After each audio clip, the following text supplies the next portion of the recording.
We are back again. So now, let's proceed to experiment number 10, the NOR gate. Using the NOR gate. So, the materials we needed are power source that have a output of 5 volts, then our breadboard experimenter, then one piece of 74LS02 or the NOR gate IC, then our hookup wires. So first, let's gonna talk what is a NOR gate. So the NOR gate is derived from the OR gate.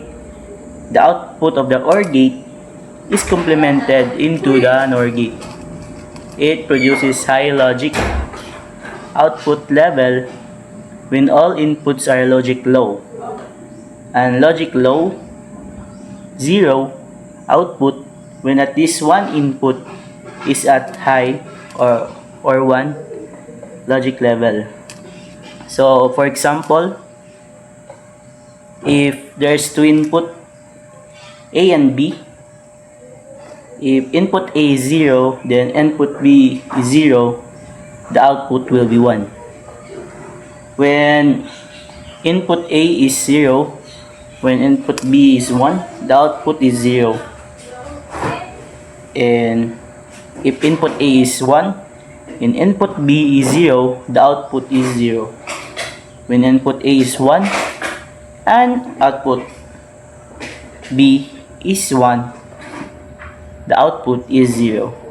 So,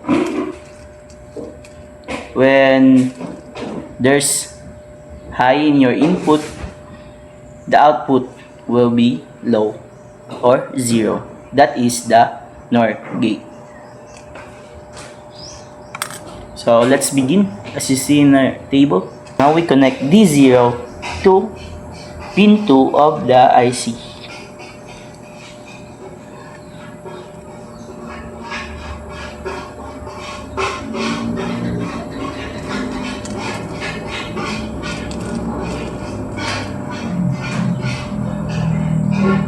D1 to pin 3 of the IC, and the output into LED 4.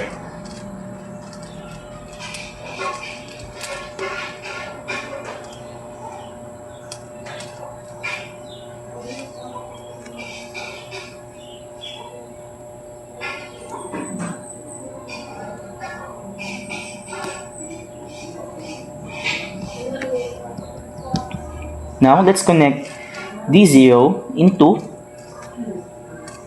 LED 1.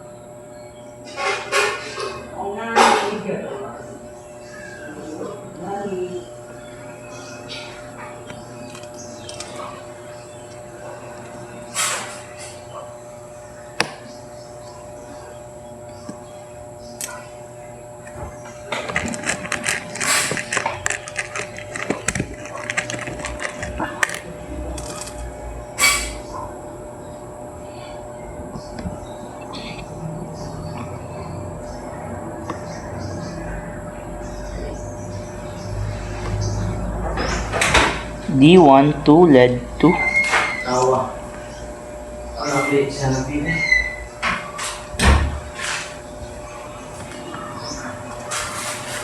Then D2 to LED 3. Oh! Oh, balik na kalakaw.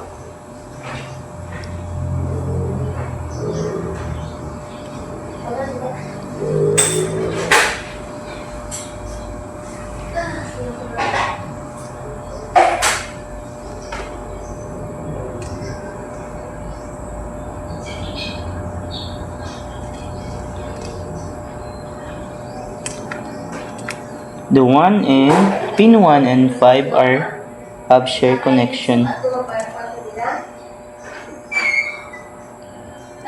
Nga man!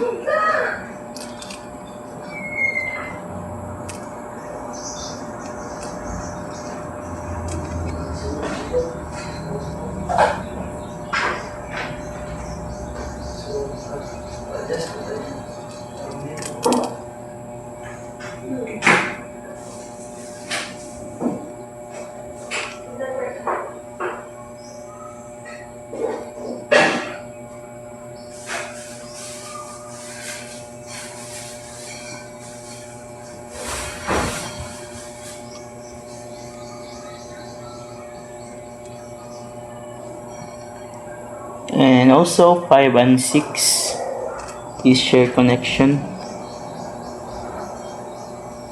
And the output for pin 4 is connected to L5.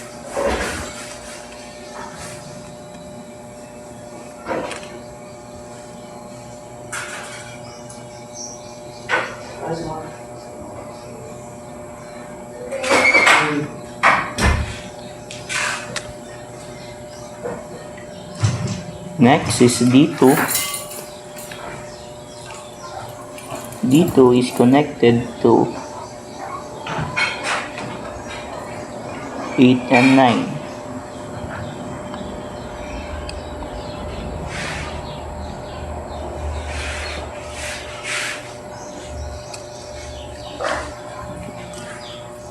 Eight and 9 have share the same connection.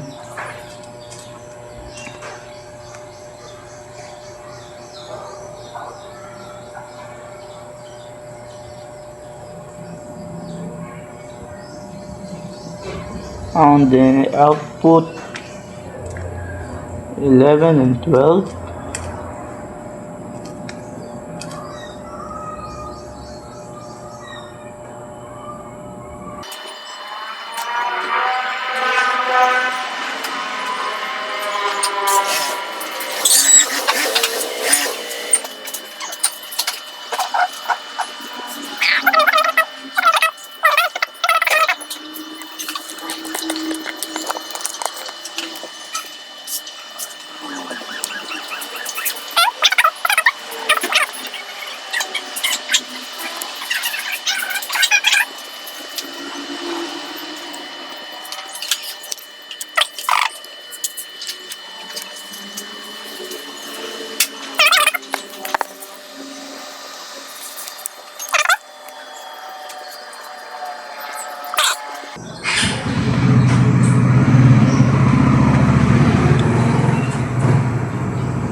all the switches is on,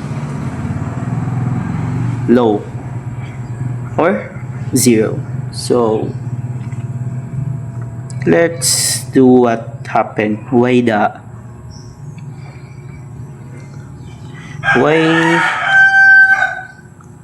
only the LED 4 on when all are 0 input 0. So let's start.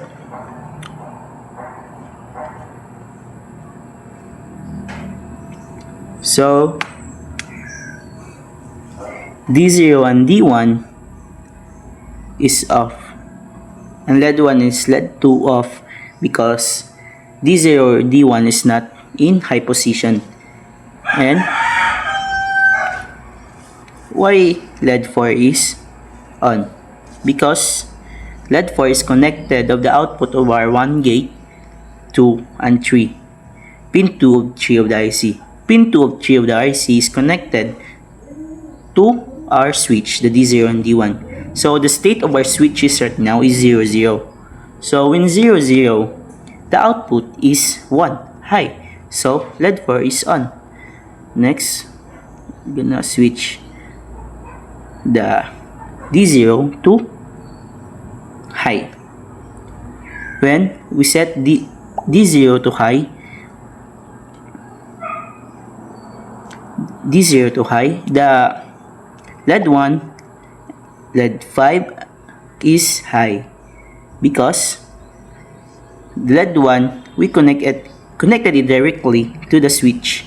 So when we set it high, the LED 1 is high, and the LED 4.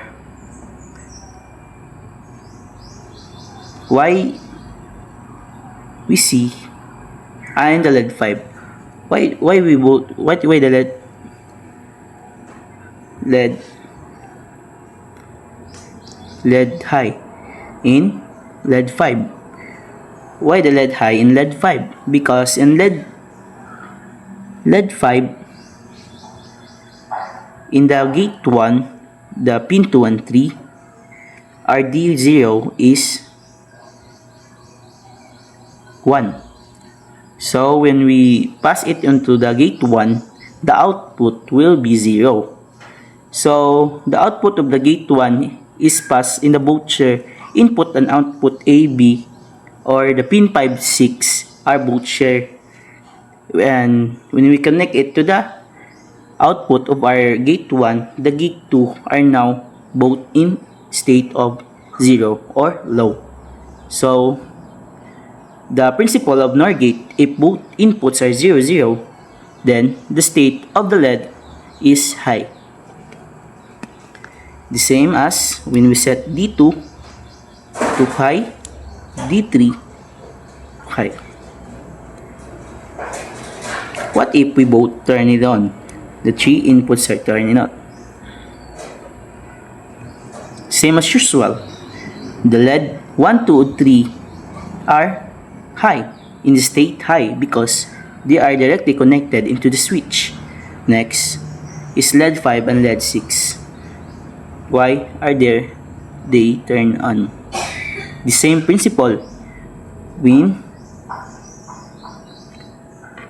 because in the gate B and D, or what I mean is pin 5, 6, 11 and 12 are both